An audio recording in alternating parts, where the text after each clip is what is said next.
Bismillahirrahmanirrahim. Assalamu alaikum. This is Raja Umar on my channel RU Speaks, and on this channel we discuss Pakistan studies and global perspectives of IGCSE and O levels, and we discuss the both the components of Pakistan studies, that is history and geography. These days we are discussing the geography component, I mean the component 2, the environment of Pakistan, and in this we are done with the unit trade.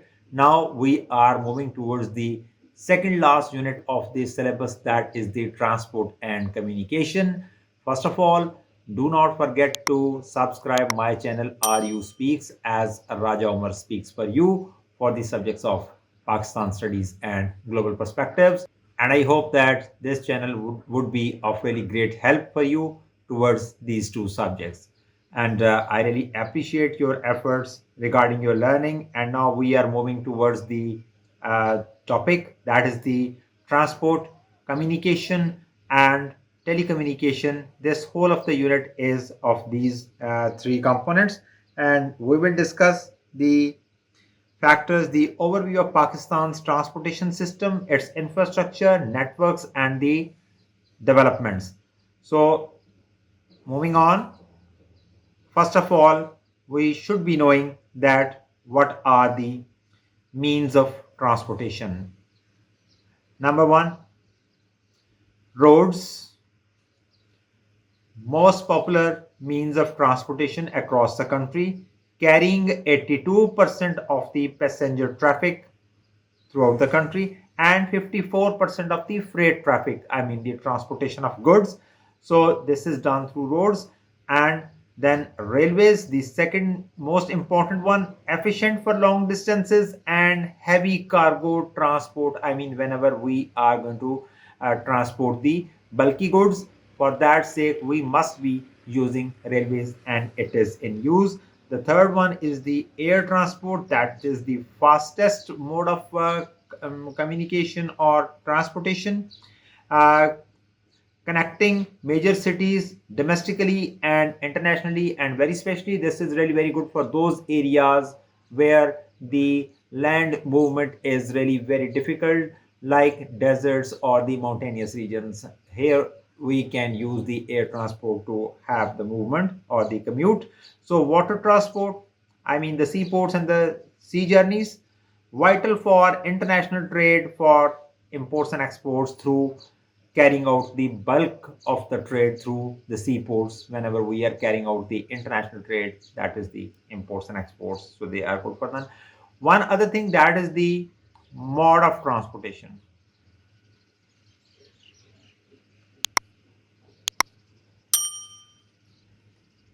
Means of transportation are these ones: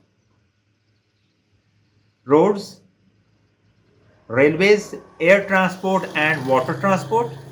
And the mode of transportation is whatever is moving on them. I mean for roads, then vehicles. For railways, it's train or rail. For air, aeroplanes. For water, ships. So these vehicles, train or rail, aeroplanes, or ships, they are mode of transportation. So at times we have seen a couple of times in the last 20 years that this definition or the comparison or the difference is asked by the Cambridge examiner, that what is the difference between the means of transportation and mode of transportation. So that's why I have told you that means are over here: the roads, railways, air, and water. And the mode is the vehicles or the things which are moving on them, which they are using those means. Vehicles are using those roads, and aeroplanes are using those airspace, and the railway track is being used by trains or rails, or and water is being used by the ship. So this is how the means of transportation and mode of transportation. Then moving on to the road transport in Pakistan, the next most important one. And the types of roads in Pakistan, that is the number one, kacha roads, what we call the unmetalled or rugged roads, and the pakka roads. These two words, they are allowed in Cambridge to be written, kacha roads and pakka roads. And pakka roads, metalled, the solid roads, they are smooth. Cemented roads, they are known as the pakka roads. And these are the two major types of roads they are here in Pakistan. And importance of the uh, road transport in Pakistan, that door-to-door service available in rural areas. I mean, this means of transportation, I mean the roads, they provide you door-to-door service, and the products or even your own commute is door-to-door, and it means that it is quite effective one and quite beneficial. So quick access for short distances, you can travel everywhere through the available whether kacha roads or pakka roads. You can move for smaller distances. Then cheap transportation available 24/7 everywhere, you can move on anytime. So that is really very effective. So vital in mountainous regions, inaccessible by road or rail or air, as if there are no airports over there, then it means that you cannot commute or reach out in those areas through air transport. And definitely because of the rugged landscape and the mountainous regions, you are unable to use that the rail transport, or you cannot lay down the railway tracks over then in those areas to reach out. So in those areas, the roads are the best option to move. Now talking about the advantages and disadvantages of the road transport in Pakistan. Advantages, just told, they are very much like the importance: door-to-door service, flexible system, and cost effective. So it means if you have money, you can go anywhere by using those road networks in Pakistan. But the disadvantages: expensive for long distances, and slow in urban areas, traffic jams, and a lot of congestion, traffic congestion. They may be having the wastage of time for you, and increases pollution, because more and more vehicles, more and more carbon content going into the air through the burning of the fuel over there in those vehicles. So high maintenance cost of the roads, as they get deteriorated, they get wear and tear because of the rainfalls and the other climatic issues, because of the more consumption of those roads, because of the heavy vehicle or the freight vehicle, they get uh, torn off. So it means that they get the high maintenance cost.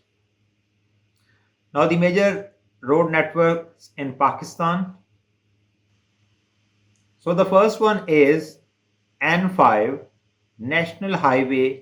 We also call it GT Road, but some part of it, not the complete N5. N5 is complete road right from Peshawar to Karachi, or from Karachi to Peshawar, but it's one portion, I mean from Lahore to Peshawar, or you may say from Peshawar to Lahore. That portion is known as the GT Road, which was used by Sher Shah Suri.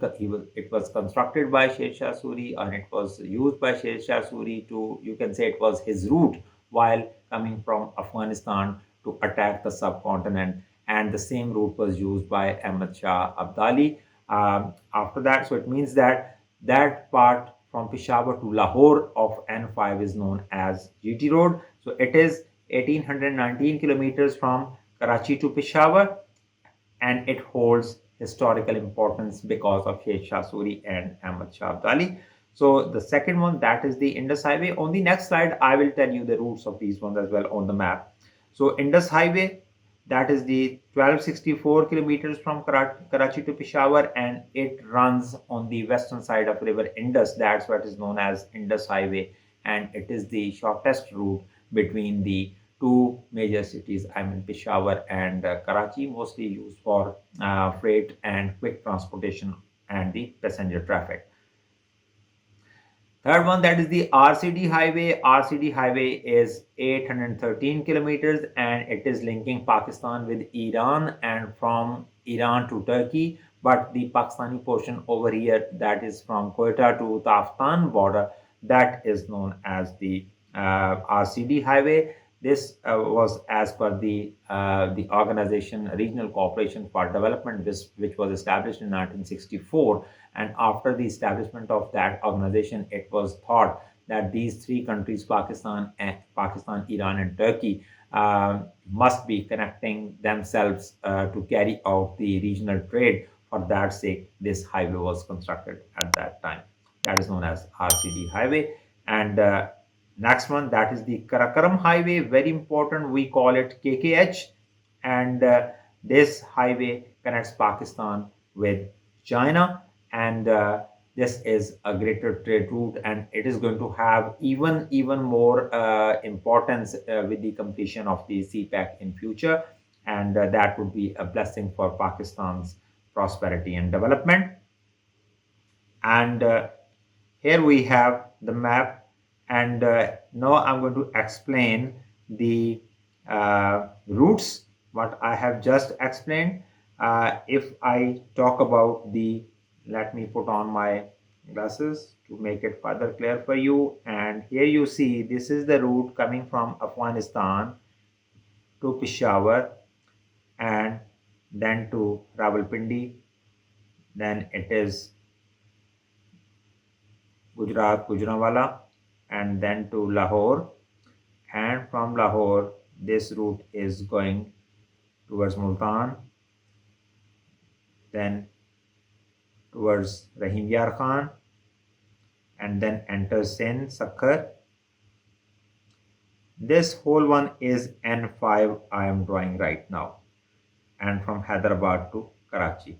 So it is connecting all major cities of Pakistan right from Peshawar to Karachi, right? So it means that this is the most important route that is connecting the uh, major cities, and passenger traffic is really good one between these cities. Just because of this road, I'm going to widen it up so that it should be even clear to you. So this one is the N5, but is its upper portion, as I told you before, its upper portion right from Peshawar, this point, to Lahore, this point. This is known as GT Road, Grand Trunk Road, as it was used by Sher Shah Suri and Ahmad Shah Abdali while coming from Afghanistan this way, using this one and entering into current India, and at that time towards the capital Delhi to attack those areas. So this portion is known as GT Road, which is going across Pakistan and Afghanistan and India. So this is how, and but whole of this route is known as N5, National Highway number 5, the longest one and most important one, connecting the larger parts of the country with major cities. Now the second one, that is the Indus Highway. And if you see, here we have the from Karachi to Hyderabad, and then it separates from National Highway, and it moves towards the western part of the Indus River. And this red line now, which I am drawing through Dera Ghazi Khan, and then it reaches Dera Ismail Khan, and then to Bannu, then to Kohat, and then to Peshawar. So this red line is quite shorter in comparison with the N5. So majority of the passenger traffic for longer distances from Peshawar to Karachi, people and the people are using the buses through this route now, and this is quite short and quite cheaper one in comparison with the N5.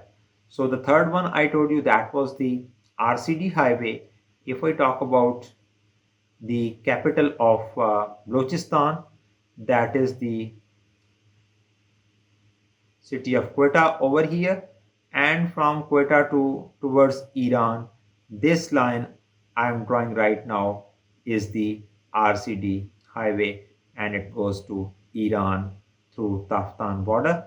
So this blue line is RCD highway established under the umbrella of Regional Cooperation for Development. And next one, that is the Karakoram highway.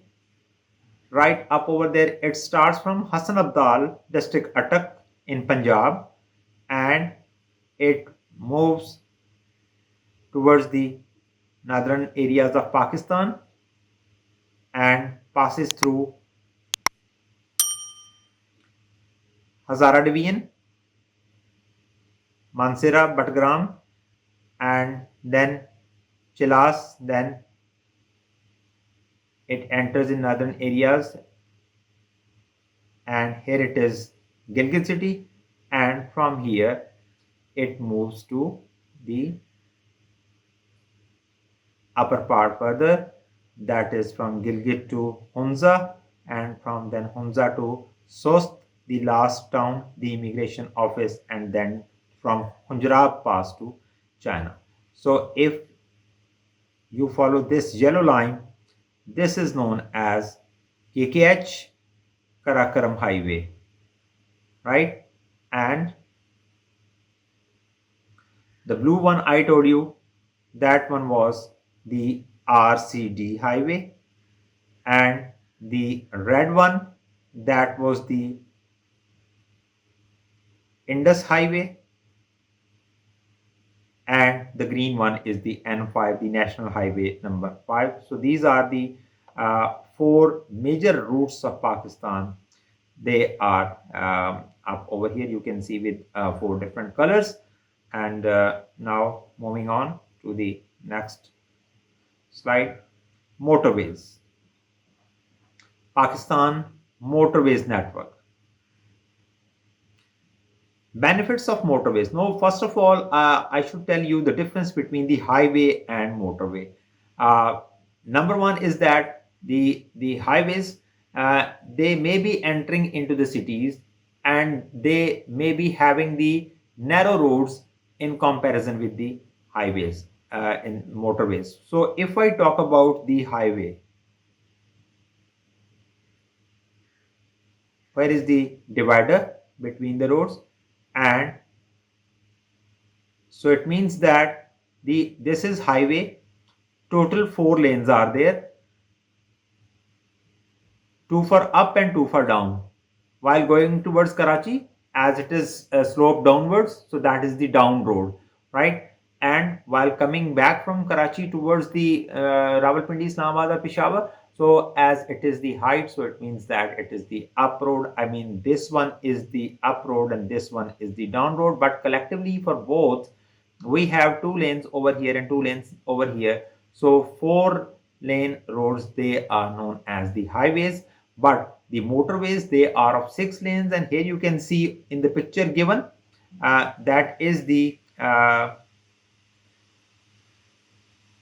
over here you can see. So 1, 2, 3, here we have the divider, 4, 5 and 6 lanes. And the other benefit is that the motorways, they do not enter into the cities, they do not enter into the congestions, they do not enter into the a lot of rush over there in those cities, but they connect the cities through interchanges, and they go outside of the cities, so saving a lot of time. So these are the differences between the highways and the motorways. And motorways are mostly meant for carrying out the freight traffic. I mean, for the sake of carrying out trade, a bulk of products are moved through trawlers and containers over there. And the benefits of motorways: quicker and efficient transportation, yes, as there is no hassle, there is no congestion.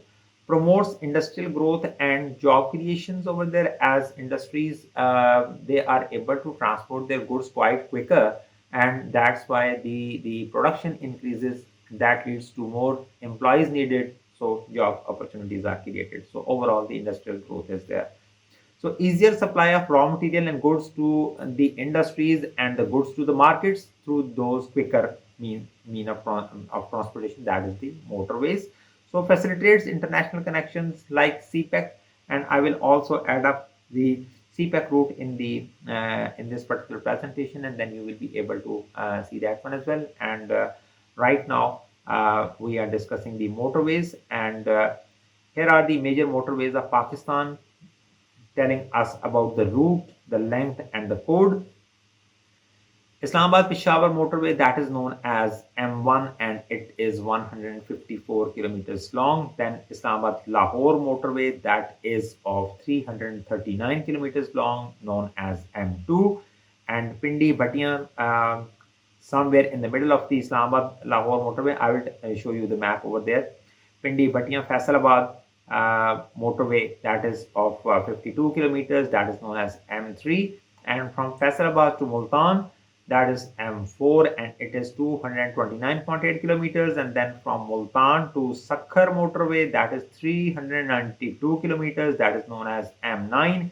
And then from Karachi to Hyderabad, that is 139 kilometers, it is known as M9. So these are the major motorways. Now in 2025, there are many more motorways are available with us. That is one we call the Hazara Expressway, that is connecting Pakistan's northern regions, Himalayan region, Hazara region, and we reach towards the Abbottabad and Mansehra cities really very quickly because of this Hazara Expressway. Then there is the Swat motorway, that is to connect Pakistan's lower areas with the upper ones in that Khyber Pakhtunkhwa's region, Swat region. That is really very important road as well. Then Lahore Sialkot motorway is also available now, and these days the prospects are going on, and the new projects related to Sialkot Khariyan motorway, and then from Khariyan to Rawalpindi motorway, they are under construction. So these are the major ones, and here we have the motorway network given over there on the website of National Highway Authority. I have taken this map from there, and here you can see from Peshawar to Islamabad, this is known as M1, and then from Islamabad to Lahore, this is known as M2, and on M2 Pindi Bhatia, from here the interchange is to divert towards Faisalabad, and this is known as M3 Pindi Bhatia Faisalabad motorway. And from Faisalabad to Multan, this one is the Faisalabad Multan motorway, it is M4. And now we have M5 also available, that is from Multan to Sakhar. So this one is not given on the, you can say that the outdated map is over there on the website of National Highway Authority. But about 2 years back, I traveled on M5 from Multan to Sakhar, and here right at the bottom you can see from Hyderabad to Karachi, this one is M9 already available. So these are the motorways we have already with us.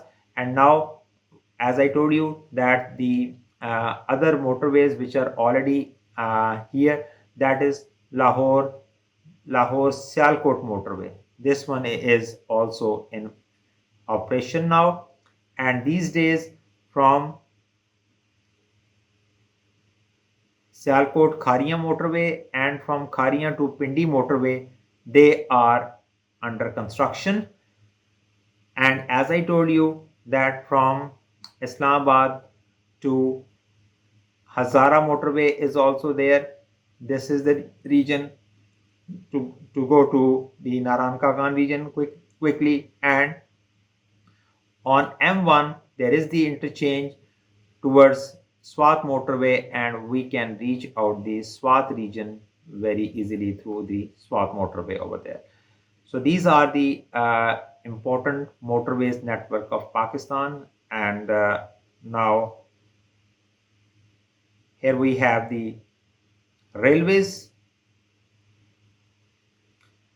Second mean of transportation, that is the railways. And key facts about railways in Pakistan: 8,857 kilometers long network as of year 2000, quite old facts. Now, the dense network is in Punjab and Sindh, as there is the flat land and it is quite easier to lay down the railway tracks over here in these provinces. So the denser network is given over here, and I will show you the map in the next slide.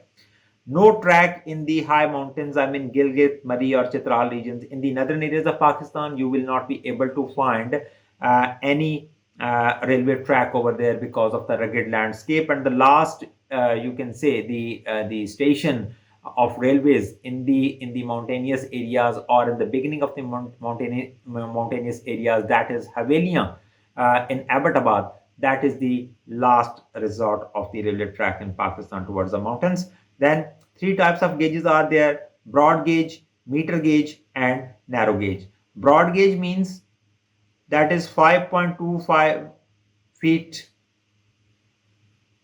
wide railway track.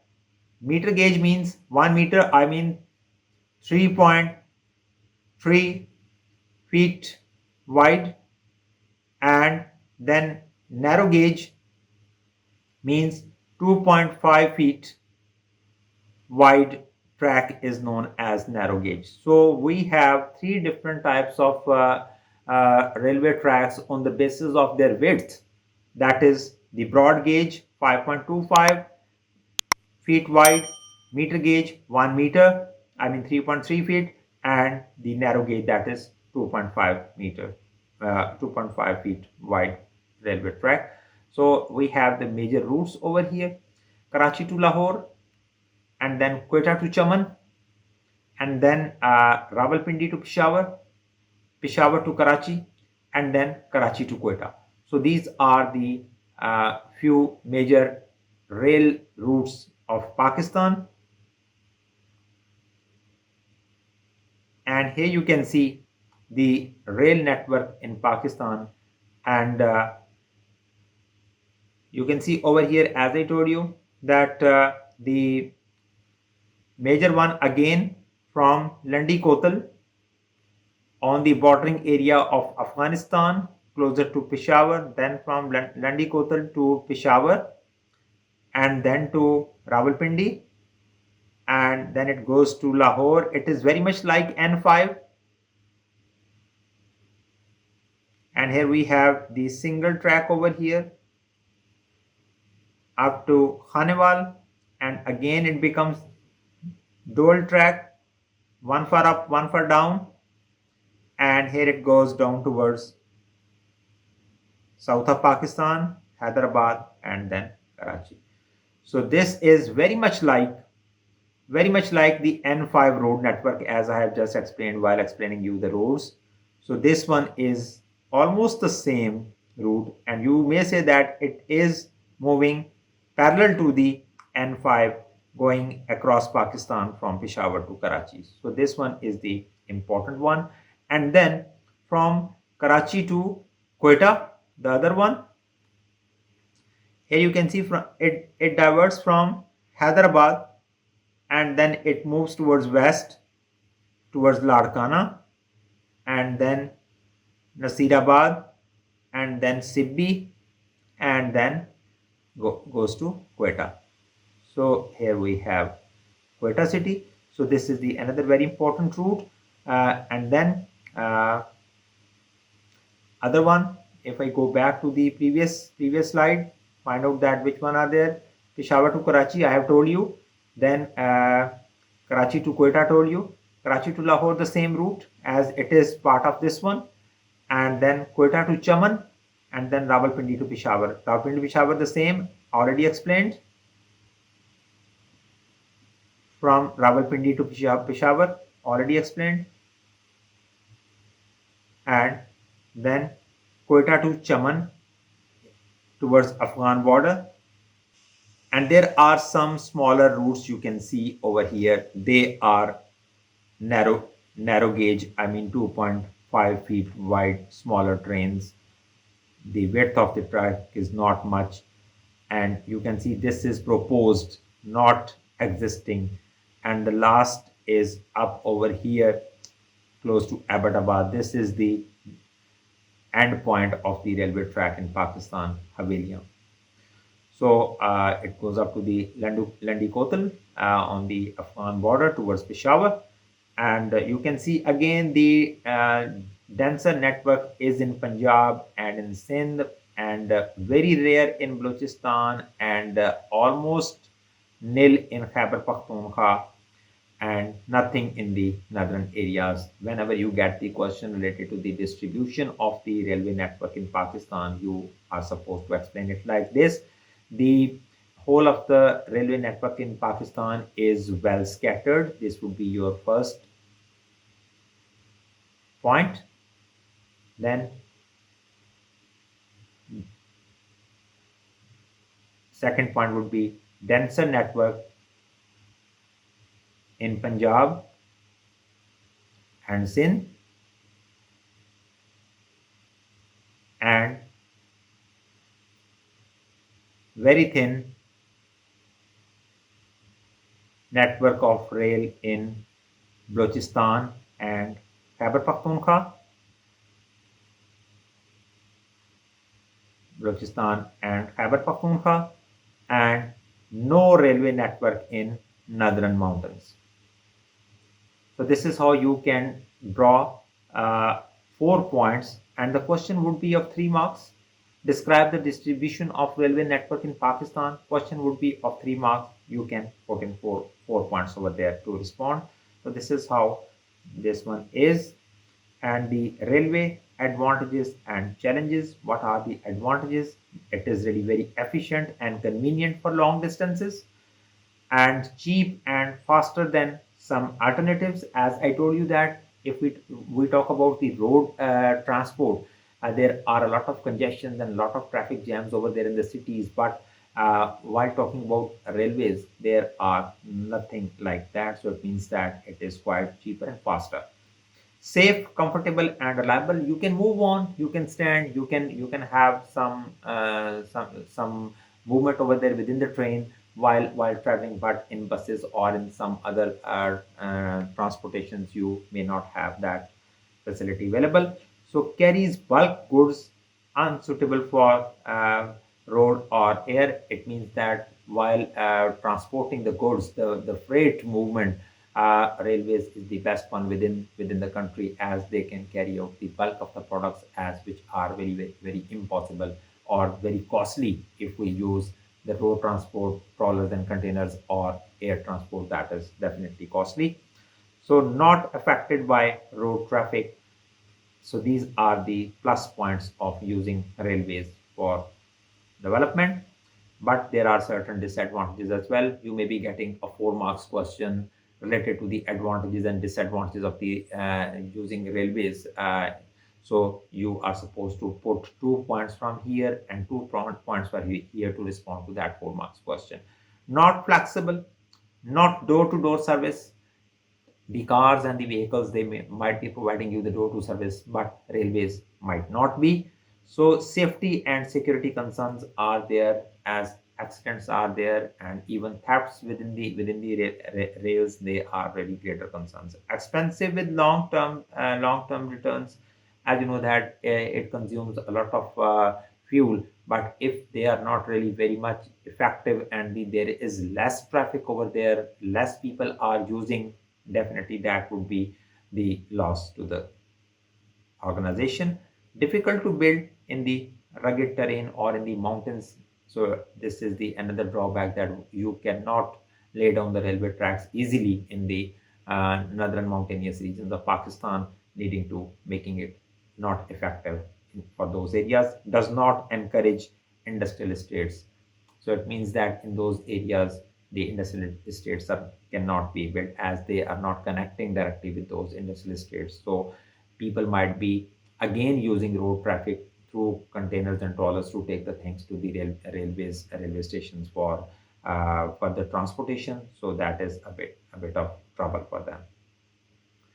Issues: railway deterioration and special projects. So problems facing by railways: poor reservation system, as it was still it is manual, and now they have switched to computerized railway ticketing system, and that has improved a bit, but still previously we had really very poor reservation system. That was a real drawback. So overstaffing and corruption: there is overstaffing issue, that it is said that for every particular task there are more than 8 people are working over there. So it means that if there is the task of one person, 8 persons are employed over there. So it means that 7 are overstaffed. So it means that this is leading to the greater burden on the financial resources of railways, and that might be leading to corruption as well. So uneconomic stations: in many areas rail is going where it is anchoring loss and earning nothing. So that is a big issue. Like if I say that if a train is going from Rawalpindi to Kohat, not many people are using that train. So it means that train is consuming a lot of fuel and diesel, which is really very costly now. And but very few passengers are over there in that train. So that is a greater loss to railways. So worn out rails and sleepers, the rail bogies, they are really very outdated and poor ones, and not really very welcoming for the passengers. And on the other hand, the sleepers, the joiners between the two tracks, I mean the wooden ledges over there to fix the railway track, they have worn out, and they might lead to the rail accidents and derailing of the train. So lack of investments: no one is going to invest in Pakistan Railways to make its condition better. No foreign investment is encouraged by the government to look into the matters of Pakistan Railways. So this leads to further problems. Operational inefficiencies: time management is the big issue. Trains are getting late and people are getting annoyed and they stop using rail. So this is a big issue. So consequences: losing passengers and freight, outdated locomotives. So whole of this mean of transportation is losing its importance, but it is considered really very important in the other parts of the world, very especially if we talk about our neighbors, India. Railways is really very developed over there, but in Pakistan it is suffering a lot.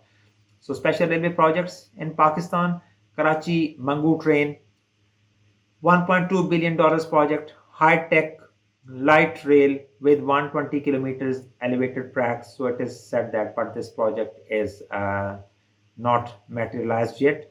Karakoram Express, now as per the part of the CPEC, it is thought that the railway track would be laid down alongside the Karakoram highway to have the even better trade relations with China, to carry out the international trade like imports and exports, to facilitate China for its trade through CPEC and using Gwadar port. So that freight can be taken from China through that railway track from Punjab Pass right up to down to Gwadar port, and from there to ship for further cargo. So dollars 200 million China finance project on Karachi Lahore route.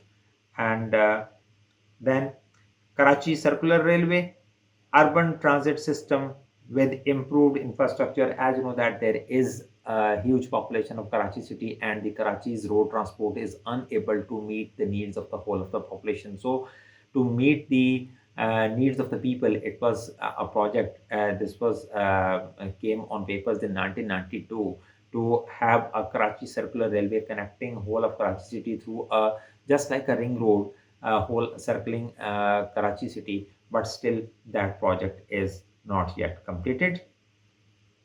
So up to this point, we have done with the roads and railway networks in Pakistan, and in the next lessons we will talk about the dry ports in Pakistan, the air routes and the sea transport, and the government initiatives regarding developing transport and communication system in Pakistan. We will also discuss the development of telecommunication and internet facilities and all other facilities like television and radio and telephone networks in Pakistan. That would be our next lesson. Do not forget to subscribe my channel. Are You Speaks. Raja Umar is signing off. Thank you so much. Allah Hafiz.